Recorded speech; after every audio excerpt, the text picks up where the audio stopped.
This is Theory of Change. I'm Matthew Sheffield. Thanks for joining me for another episode. Before we get into today's program, I just wanted to remind everybody that Theory of Change is part of the Flux Media Network. So go to flux.community for more podcasts and articles about politics, religion, media, and society. And then you can go to theoryofchange.show to get full access to this program's video, audio, and transcripts. And if you're a paid subscriber, you get complete unlimited access. And my thanks to everybody who is a paid subscriber. Thank you very much for your support. All right, so with that little plug out of the way, let's get into today's program. Next month, things finally start getting serious in the political realm as many states begin holding their presidential primaries. But at this point, things are not looking so good for Joe Biden in comparison to Donald Trump. Less than a year removed from the election of 2024, Biden trails Trump in a number of public opinion surveys that have been released by reputable organizations. So what's going on here? Is this just the way things work in American politics, or are there mistakes that Biden has made? What is the status of public opinion on Joe Biden? And would it do any good for the forces of democracy for Joe Biden to be replaced on the Democratic ticket, or Kamala Harris the vice president?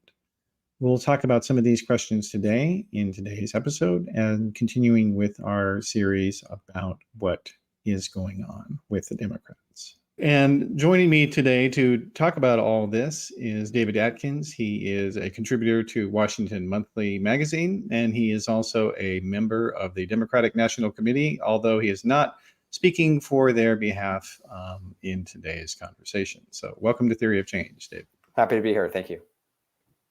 All right. Well, so as I mentioned in the introduction, there is a lot of concern among people of the, let's say, center to left perspective about, a passel of polls showing that Donald Trump is doing better when they ask people about who would you vote for next year. And it's causing a lot of panic and sort of making people try to dust off their priors, it seems like, usually. Are people responding to these polls in the right way in your view? This is a challenging and complex question because I think it depends on who you're talking to. I think there are changes that need to be made to more forcefully communicate the message about what the Biden administration has accomplished. And there's a lot of discussion that's happening around what the best way to message and communicate that so that it actually gets through to persuadable voters, right?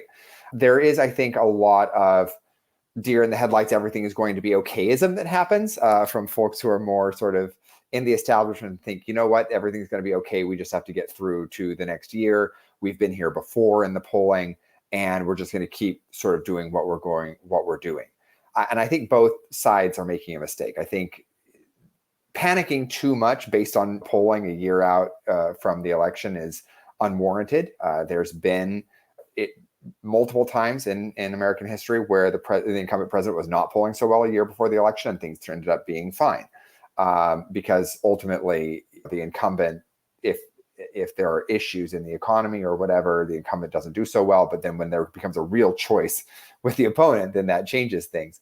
On the other hand, I think the issues are serious enough that strategic adjustments are absolutely necessary. Mm-hmm. And so one of the proposals that a lot of people, or at least some, are putting forward is the idea that Joe Biden needs to resign and not run for re-election. He's just too old and people don't like him. And if he did, then everything would be magically perfect somehow and Trump would lose. This seems to be rather naive.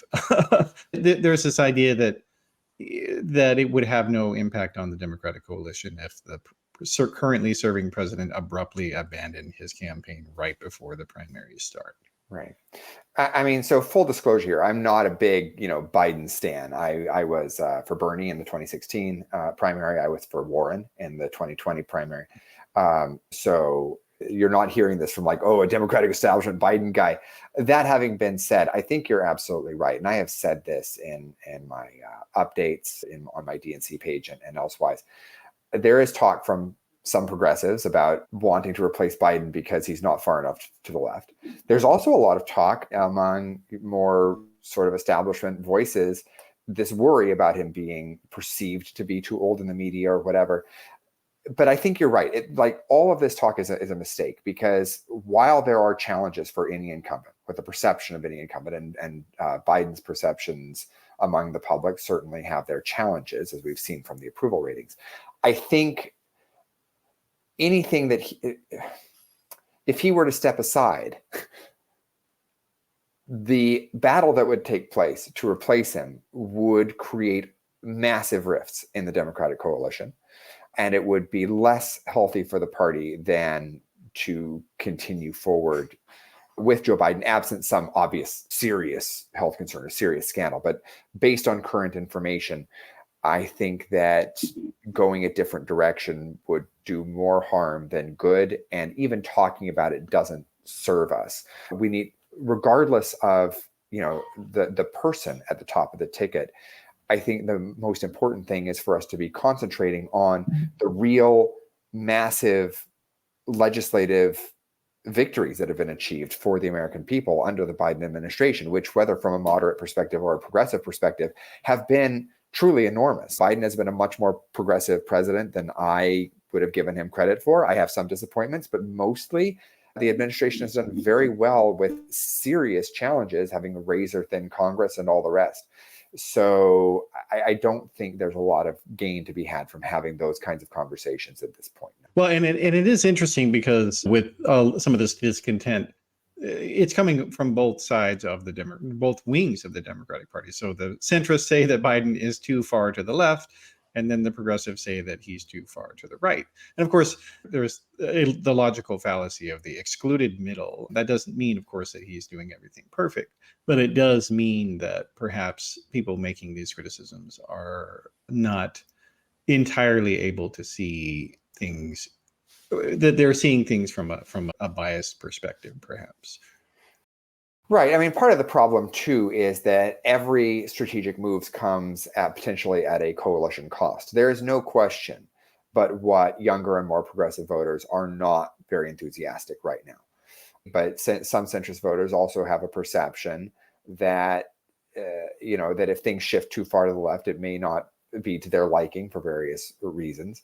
So if you look at the Israel-Palestine issue, for instance, just from a electoral coalition, every politician sort of gets it coming and going no matter which side of it they take. So speaking not in terms of absolute moral terms, but in just purely strategic electoral terms, it's not entirely clear what the best path forward always is.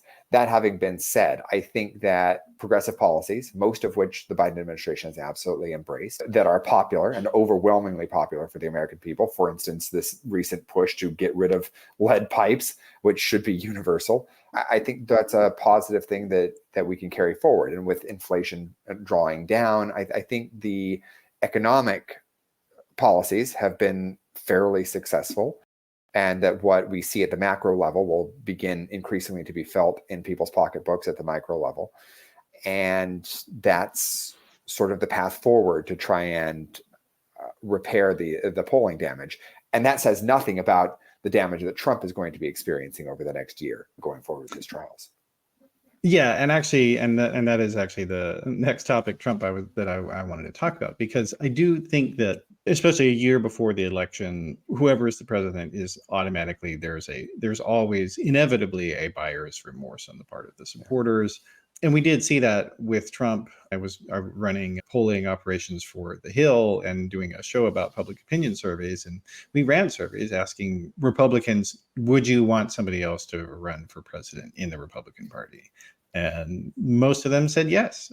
But that didn't mean that they weren't going to vote for him when he eventually got the nomination. So that's a factor. But then there's also, I think that the way that the Republican primaries have been operating, these candidates essentially have been telling the Republican people who tune in, you should vote for Trump. The message of every single one of these debates is, we're just here as a backup, but we still support Donald Trump. And that's the message that just keeps getting reinforced, especially by people like Nikki Haley, who basically never say anything bad about Trump. And DeSantis barely says anything bad. And certainly Ramaswamy says nothing bad about Trump.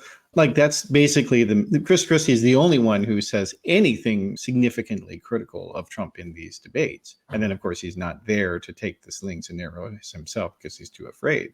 So ultimately, this has been more of a prolonged coordination for Trump rather than a real primary, I would say. What do you think? No, I agree. These candidates are all sort of waiting in the wings. They know that if they say anything negative against Trump, that it will actually hurt them. Chris Christie's the only one, as you mentioned, with the courage to do that, but it's obviously not redounding to his benefit in the polls and among the Republican electorate. So it is sort of a show primary. Donald Trump is easily going to be the nominee, unless, of course, he has some massive health problem. You would normally say massive scandal or health problem, but of course that's not going to affect anything at all. So it would require a health issue for him to not be there. He is going to be the nominee, and everyone else is and also ran. And these debates are functionally pointless, no matter how much the media and many Republican donor sets try to advance either Ramaswamy or now Nikki Haley as the flavor of the month. But no, it's going to be Trump. And I would say that these debates, to the extent that legitimate news organizations are putting them on now, they are actively helping Trump by doing these things, because they're not filled with any substantive criticism or discussion about any of his ideas. There will be perfunctory things about various comments that Trump says, such as his, "Oh, well, I'll be a dictator only for one day," vow, which was cheered by the audience of Fox News when he was there with Hannity. That's important to note. They didn't think it was a joke. They thought it was great when he said that. But nonetheless, it's just continually reinforcing this meme that Republicans have created for themselves, that the only thing people don't like about Trump is mean tweets. They've said this so many times that they really believe it. And it's an incredibly insidious but powerful argument, because it's very simple. It's easy for people to understand it, that you think he's mean, and that's why you don't like him. And the mainstream media is actively helping advance that, I think. No, I absolutely agree. And when you look at persuadable voters, as from having done polling, persuadable voters often are not the best informed voters. And so there's a lack of awareness generally of the danger that Donald Trump represents to democracy itself. There's a lack of awareness of just how extreme his policies are. There is this perception that Donald Trump is this social liberal all over the map. He just wants to do the right thing from a business standpoint, businessman good for the economy kind of perception that's sort of vague in a lot of people's minds who don't pay very close attention.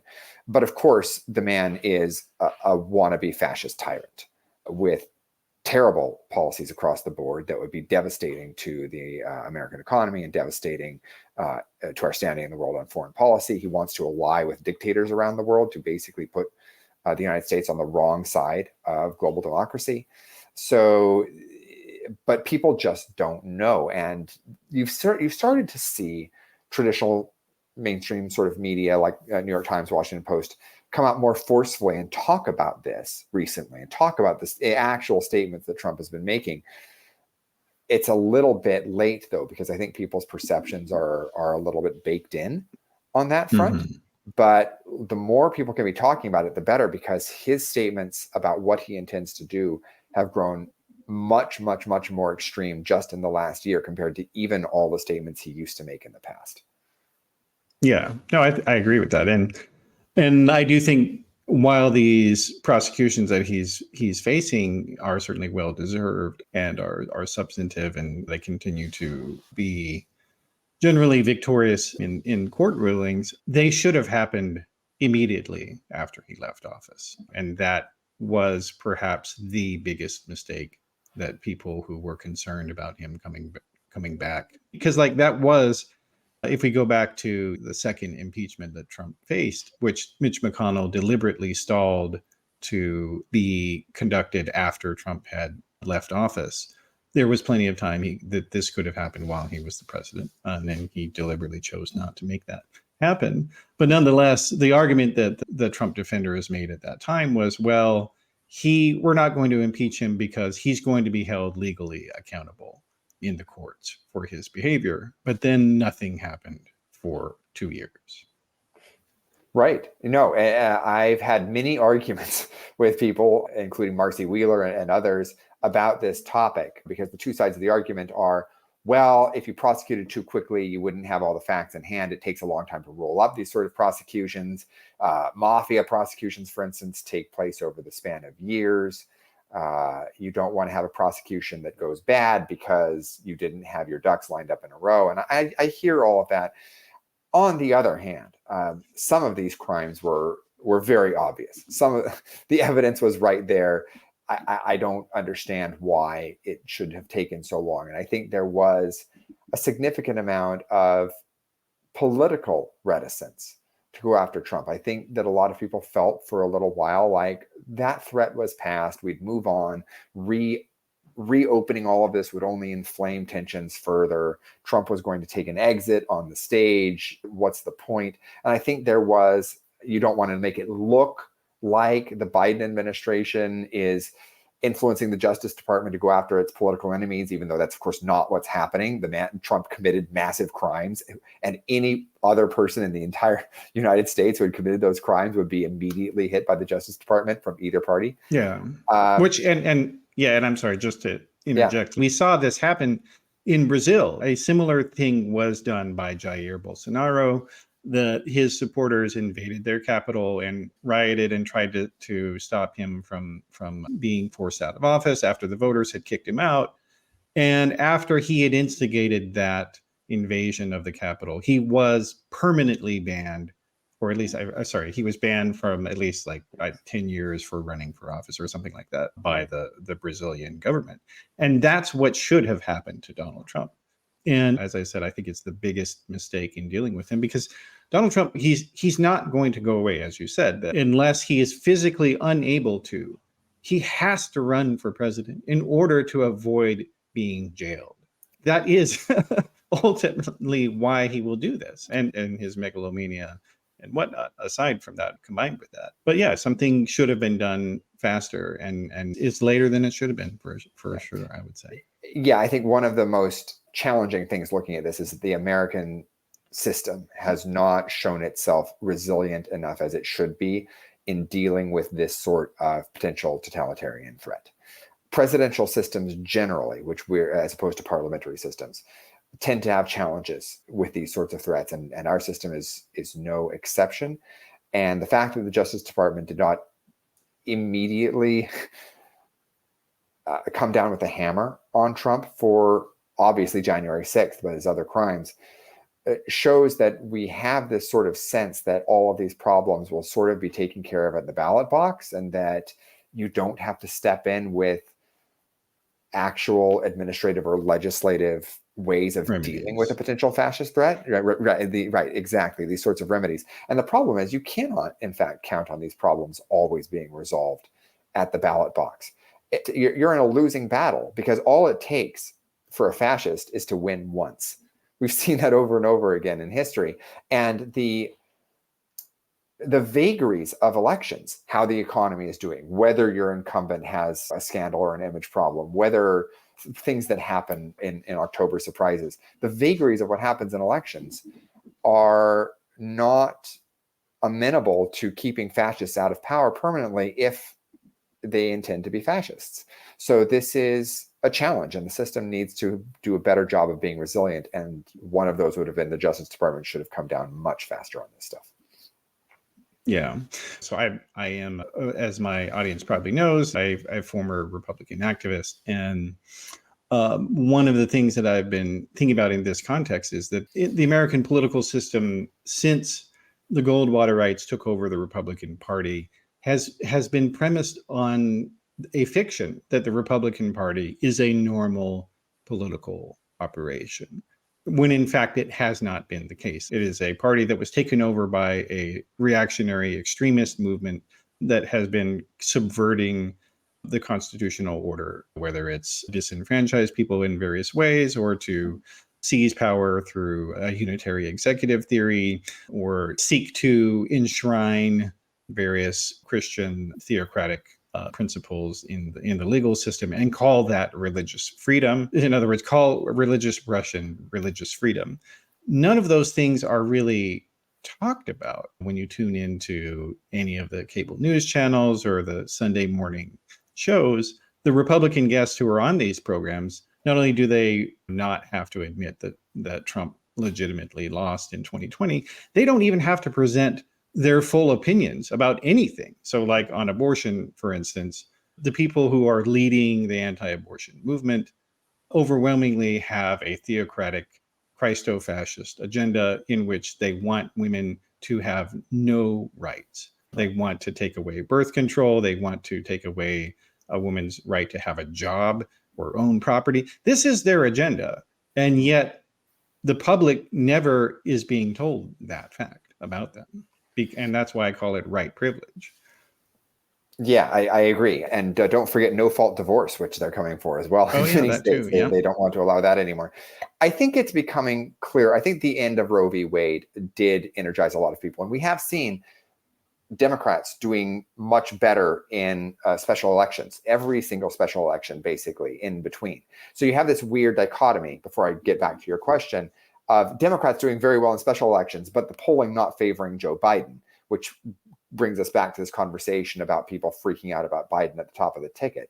But if you look at the general mood of the public, a lot of the Christofascist groups, like Moms for Liberty and all the rest of that, have done very, very poorly. People are starting to wake up to this sort of this extremely socially repressive agenda that not just the far right conservative base, but now the Republican Party itself is wholly embracing. But there does seem to be a problem with the perception of Donald Trump, because of his libertine past and his overall image, that he's not like that personally. The problem being that it doesn't matter what he's like personally. The problem is that if he's leading a coalition, a Republican Party coalition that is being dominated by these sorts of extremely socially retrograde, repressive, Christofascist forces, the judges he nominates to the Supreme Court and down the bench, and all the other legislators that take action, you're going to see the end of no-fault divorce. You're going to see abortion bans all across the country, potentially a national abortion ban. You're going to see book bannings all across the country. You're going to see all of these problems, anti-LGBT legislation, basically the elimination of gender-affirming care.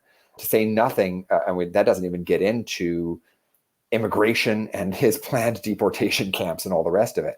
So it's a really big problem. And not enough persuadable voters are really fully conscious of the threat that Donald Trump individually poses, not just the Republican Party generally. Yeah, no, I think that's true. And some of that is the fault of the Democratic leadership class and progressive philanthropy, because over the past, let's say over the past 50 years or so, the reactionary right has built up a gigantic propaganda apparatus. And it's so large now that it has many of these individuals in it have larger audiences than mainstream media outlets. So like Andrew Tate has more people who follow him on one social network than read The Atlantic or Daily Wire website, which is owned by two brothers who literally want to overthrow American democracy and replace it with Christian dominionist monarchist system. Has more viewers and readers and whatnot than on Facebook than almost anyone else regularly, than the New York Times, and more than NBC or any of these other platforms. And the reaction for a lot of Democratic leaders number one, I don't think they know this information. I don't think they realize how gigantic right-wing media is now, and the reach that it has. And then number two, to the extent that they're aware of these individuals, they just think they're a bunch of clowns that no one cares about. They look at somebody like Steven Crowder, or they look at somebody like Michael Knowles. And these people are indeed buffoonish extremists. That's true that they are, but nonetheless, they have millions of people who hang on their every word and will do what they say, right up to the edge of saying it's okay to kill transgender people. It's okay to hit Black Lives Matter people, protesters, with your car. There's nothing wrong with that. And that is the media environment. And generally the reaction on the part of progressive philanthropy has been to say, whatever. No one cares about them. They're just clowns. They're irrelevant. Am I wrong to say that? No, you're not wrong at all. I've been shouting about this for, decades now, which is that you talk about liberal philanthropy. It is very focused on winning the next election, typically. And it's very focused on trying to appear to be morally forthright on the latest causes and all of that, which I am sympathetic to a lot of that. I don't take the Matt Iglesias side of this argument that progressive philanthropy should not be on the forefront of the social issues of the day. I think the culture needs to advance regardless of what's happening in the electoral sphere. That having been said, the fact that the right wing has invested very heavily in creating an alternative media apparatus that is separate from the serious media that you see in sort of the main magazines, The Economist, The Atlantic, or the major newspapers, the New York Times or Washington Post, which no matter what you want to say about what their bias may or may not be, they work very, very hard to at least give the appearance of non-bias, which means that they are bending over backwards in many ways, not to tell the direct truth. We saw this with climate change, where it took them forever to just not take two sides of climate change, but to just say, this is a thing that's happening, it's harmful, and the science deniers are lying. The fact that liberal philanthropy and the major billionaire donors have not invested in progressive reality-based media that take a very specific side and are unafraid to champion that side, and that side has the truth behind it, but just to be as partisan and as sharp as it needs to be in the same way that the right wing has done this is a serious, serious problem, because there are a large number of people who are yearning for a tone in their media that they get from folks like Joe Rogan or Steven Crowder or whatever. And it doesn't have to be far right, young, disassociated male self-empowerment stuff that they get from these sources that radicalizes these mostly young white men. It can just be the sort of direct talk that you see from, say, Gen Z on TikTok, for instance, that you're not getting from the New York Times or from the Atlantic. And there's a massive vacuum there that doesn't exist within either the center left or, for the most part, the progressive left. And what the progressive left does have is pathetically ill-funded. So it's a huge problem. It's a huge problem that's gone back for decades, and you can't fix it overnight. But there's the old Chinese saying that the best time to plant a tree was 20 years ago, but the second best time is now.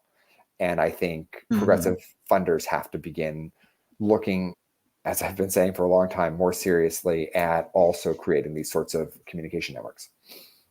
Yeah, no, absolutely, they do. And I think what is probably the root of their inaction and refusal to act, not just not acting, is that they have a myopia of intelligence. That's basically what this comes down to. That when they see people out there pushing things like, let's take away women's rights, let's ban homosexuality, when they see that, they think no one would go for that. It just seems so ludicrous to them, and that they don't even bother trying to counter it. And they don't understand that in the information age, quantity matters more than quality. And so if I hear if I'm a 13-year-old kid looking at politics stuff on the internet for the first time, and I see 100 YouTube videos telling me that women should be property, should have no rights.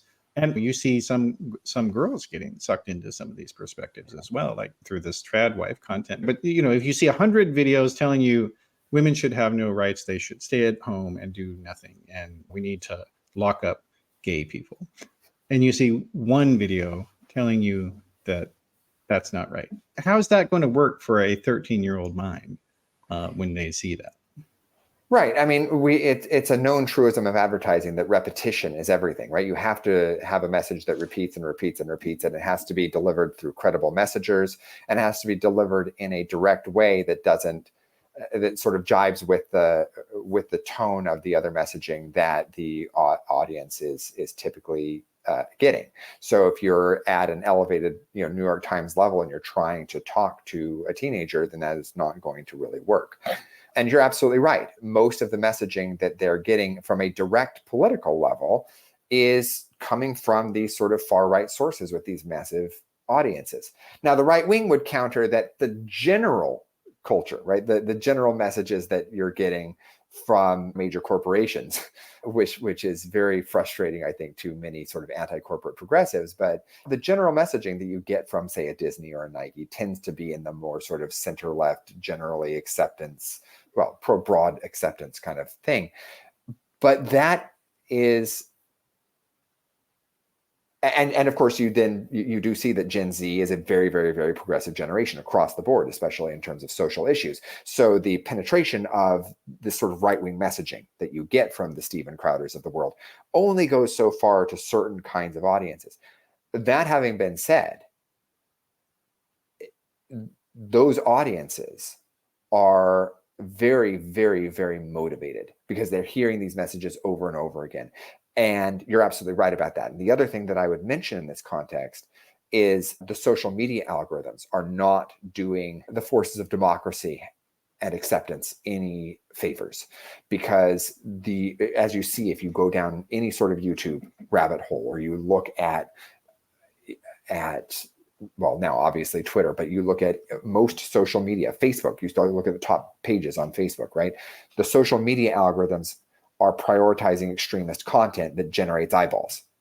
And it's that not keeps just people on the site longer. That's right. And anger keeps people on the site, and controversy keeps people on the site. And it's not just this direct political stuff.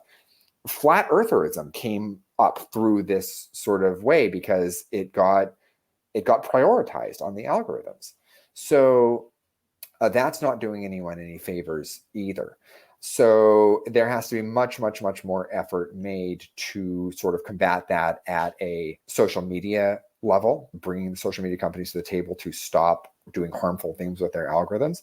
And it also has to come to being much more direct in terms of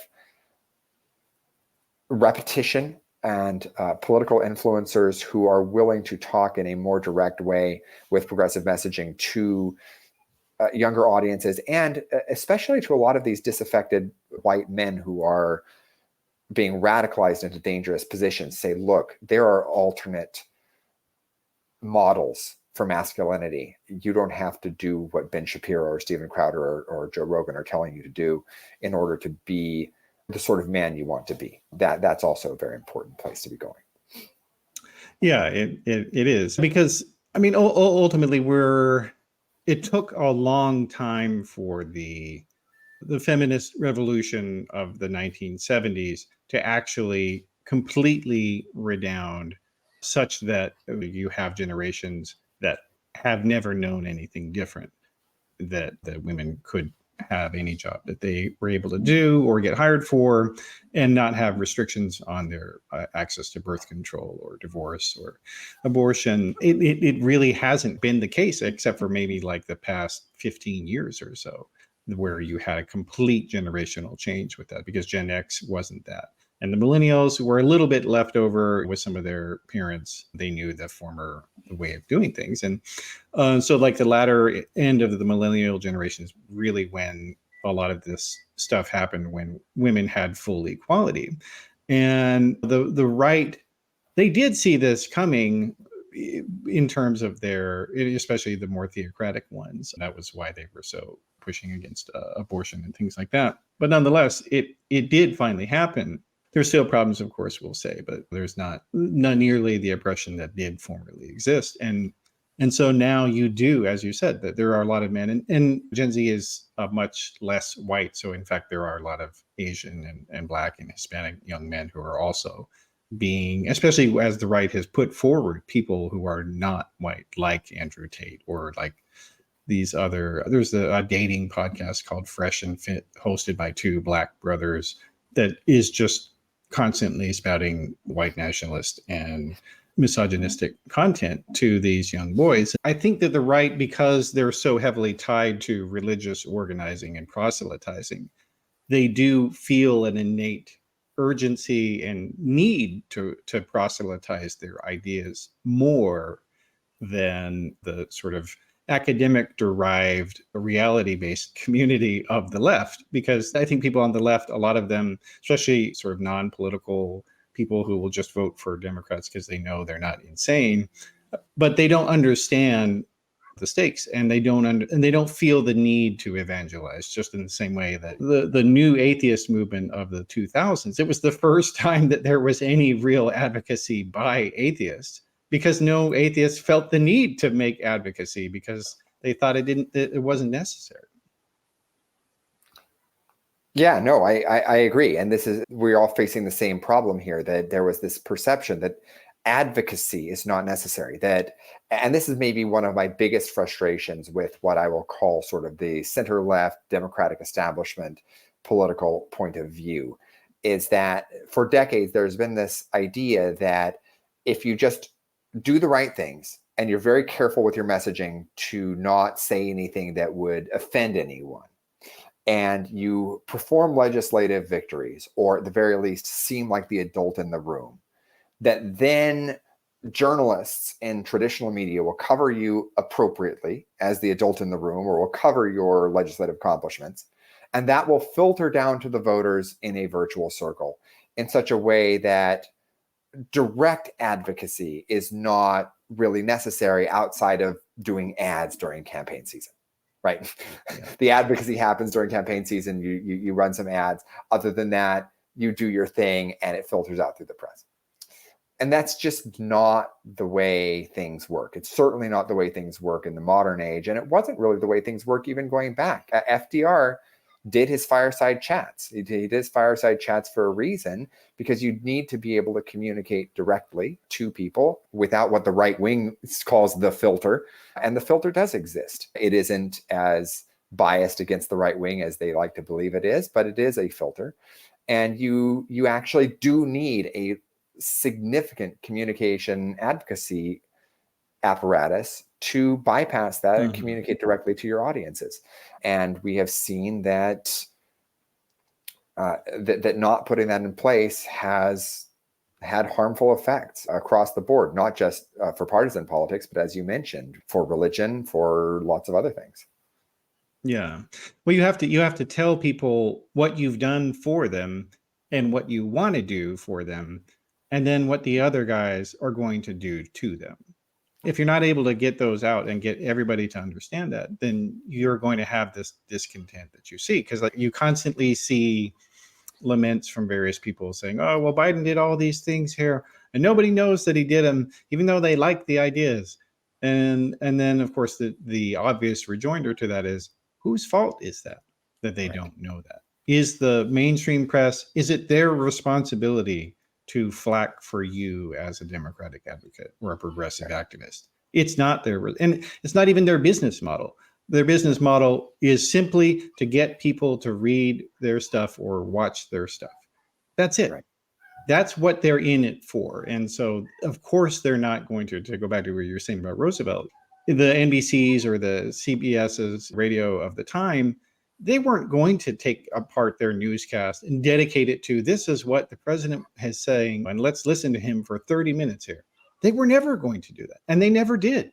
And you can't expect them to do that. Like that is actually the paradox, is that the right, they understood that, because, I mean, the American right has always been dominated by Christian fundamentalist reactionaries, and from the very beginning, and they understood that the mainstream press wasn't going to promote that perspective. And so they realized we have to build our own things to do it. Whereas I think a lot of people in the institutional left, they just think it will happen automatically, and we'll have the marketplace of ideas, and we'll come out on top because our ideas are better. And Correct. that's not how real markets work either. The technology industry is just rife with so many technologies that were superior, but failed because of bad marketing or bad strategy. And Right. that's the thing. Politics is no different. Right. And one of the most frustrating parts about this is that progressive policies are genuinely popular. And when I say progressive, I'm not getting into the whole center left versus progressive debate, single payer healthcare, all that. I just mean leftish policies generally are very popular, both on the social front and on the economic front. And young voters, as you go down the generations toward younger voters, are increasingly progressive. So it's not that there isn't it's not that there is this massive disconnect where the Democratic Party has to, or the institutional left has to do a better job of convincing people that socially liberal values are good, or that or that progressive economic values are good. They're sort of already there. The disconnect is at the electoral level. Do they believe that Change being is active, possible. that voting, right, that voting, that donating, that all the things that go into being involved in electoral politics will actually achieve outcomes toward those things that they want?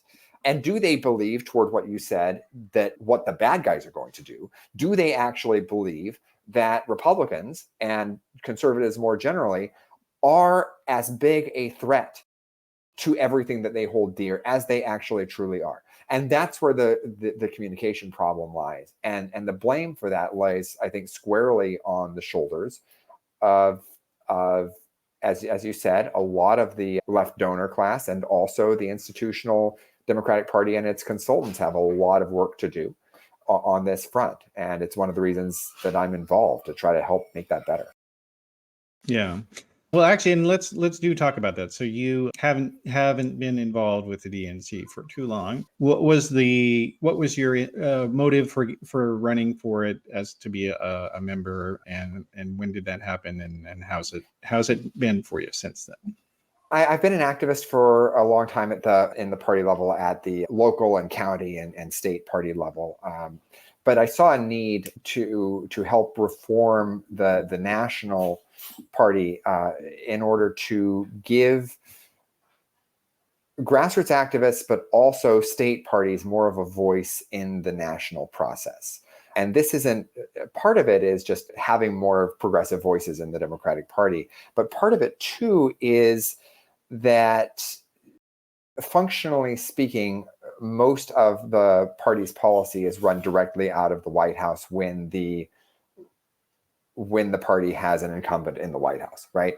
And that can be good if the decisions are good, but it also means that not all the decisions are made in the best way, potentially. And it also means that not enough attention gets perhaps paid to building up some of these communications apparatuses or some of these voter outreach apparatuses in the areas where they may do the most long-term good. One of the things we saw in the past was this argument between, say, Howard Dean and Rahm Emanuel in the past over a 50-state strategy versus dumping all the money into the most contested elections of the day and of the cycle. And the challenge is that lots of money is going into these, like the biggest Senate races are already tens and tens of millions of dollars. They're super, super, super expensive. Whereas there are a lot of legislative battles, state legislature battles, or congressional races that could have been won that weren't, because the national party and the forces that could have invested did not invest enough in the operations that could have been invested in at the ground level to help build the coalition. And I think that the DNC could do more work on that front by having more voices from around the country able to have an influence. And I think that's one of the important things to be focusing on. And that's one of the reasons that I ran. Yeah. And so now, when did you run, and when did you start serving? Oh, yeah, that was 4 years ago. So I'm actually running for re-election currently. But yeah, it was In what 4 years ago. state? I I guess did. we should say Oh, when you I'm first sorry, California. ran. Yes, California. So the way California does it is there are 20 elected members of the DNC. There are also a variety of appointed members, but the executive board of the California Democratic Party elects 20 members from among, from among Democratic Party delegates to serve on the DNC. Okay. And people who do want to keep tabs on, you actually are filing occasional reports on how things go for you on your website. After every meeting, yeah, I file it at davidatkinsdnc.com. So you can see my reports from the various meetings and my perspectives on it there. Yeah. Okay. And so one of the, you had mentioned political advertising.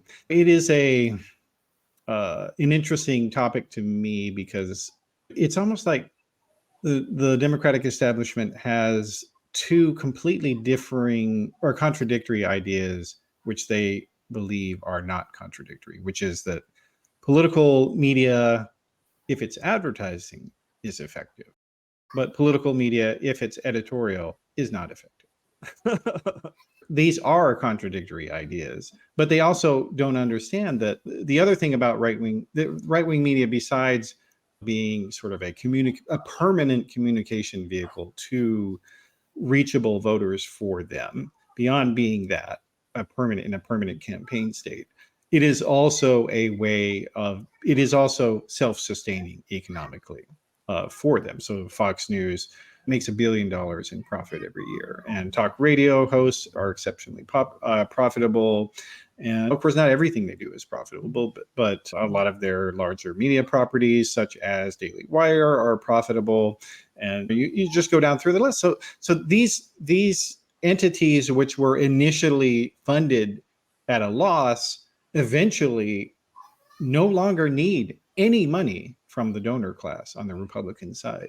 So, and yet that success has been totally lost and missed by the center left philanthropy class. It's just incredible and horrible from my standpoint. No, I absolutely agree. And we've been talking about this a lot over the last hour here. I think to defend them and how they got into this position, I think there is a difference between the between the general center left sort of coalition and the right wing coalition. And one of the issues with the center left coalition is it likes to think of itself as more serious and more objective and not susceptible to that sort of partisan propaganda that the right wingers are suffering from. And so there's a reticence to engage as much with the sort of messaging that would function well. And that can be a problem. This is not just coming from the top down that the donor class or whatever refuses to fund it. It's also partly that the main audience, the sort of people who go to book fairs, think of themselves as too elevated for that sort of thing, right? The problem comes from multiple sides. That having been said, I think you're absolutely right. A lot more effort, a lot more funding needs to be going into direct sort of advocacy at the messaging side that happens outside of political campaign advertising season. Yeah. And I guess let's maybe end with just talking about, so you had mentioned at the top that you think there are some other things that Biden should be doing that he's not doing and that might also help redound to his benefit beyond spending more on advocacy media. What else do you think he should be doing? He's obviously talking a lot about the economy and talking about the benefits of the Inflation Reduction Act and all of that. So I'm not sure there's much more to be done on that level. I think he's starting more to talk about the threat that Donald Trump and the Republican Party are to American democracy. That is to the positive. The challenge is that Joe Biden has always been sort of the bipartisan guy who's trying to get things done.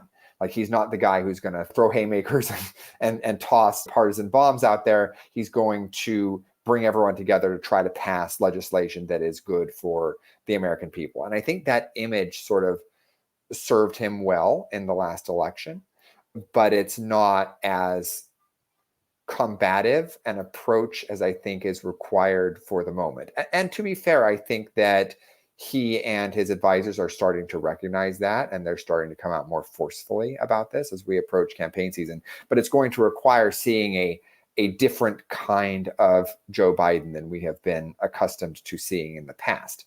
And that's going to be interesting to watch. Mm-hmm. Yeah, and I guess kind of related to that there are other people saying he should replace Kamala Harris on his ticket or whatnot, and it's I do find it very strange that when people say all these things about her and her polling or favorability ratings, they don't note that her ratings are really not that different from Joe Biden's. And it's relevant because I do think that if his numbers came up, then hers probably would come up too. People are trying to come up with all these special cases about whatever it is that people might or might not like about her. And I think people don't really care about the vice president. And this is all much ado about nothing in many ways. Correct. Yeah. People don't care. I think her numbers would come up as his numbers come up. But regardless of all of that, the damage that any move on that front would do to the Democratic coalition would be not worth what even if there were any juice to be squeezed out of going that direction, it's not worth it. It would do way more damage. So that's just a non-starter. There's no point in even looking in that direction. And I think that a lot of the people who are suggesting that sort of thing may have suspect motives on the race and gender front, and there's just no reason to be going that direction.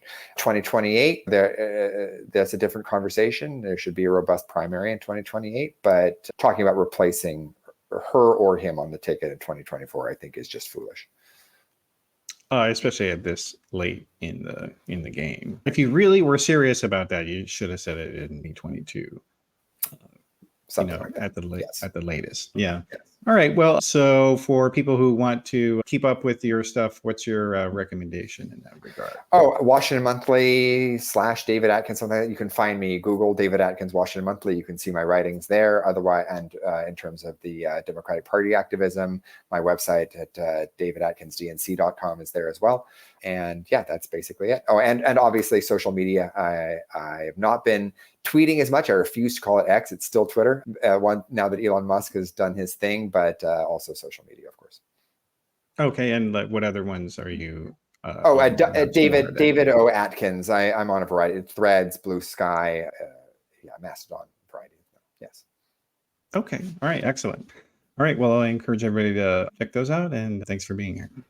All right. Thank you for having me. Really appreciate it. All right. So that is the program for today. I appreciate everybody for joining us for the conversation. And if you want to get more, you can always go to theoryofchange.show to get the past episodes. And if you are a paid subscribing member, you have unlimited access to all the video, audio, and transcripts. So thank you very much for that. And this show is part of the Flux Media Network, flux.community. And we have lots of articles and podcasts about politics, philosophy, media, and technology and religion and how they all intersect. And also you can subscribe to some of the other shows that we've got. I appreciate everybody for doing that. So that's it for now. I will see you next time. Thanks for watching or listening.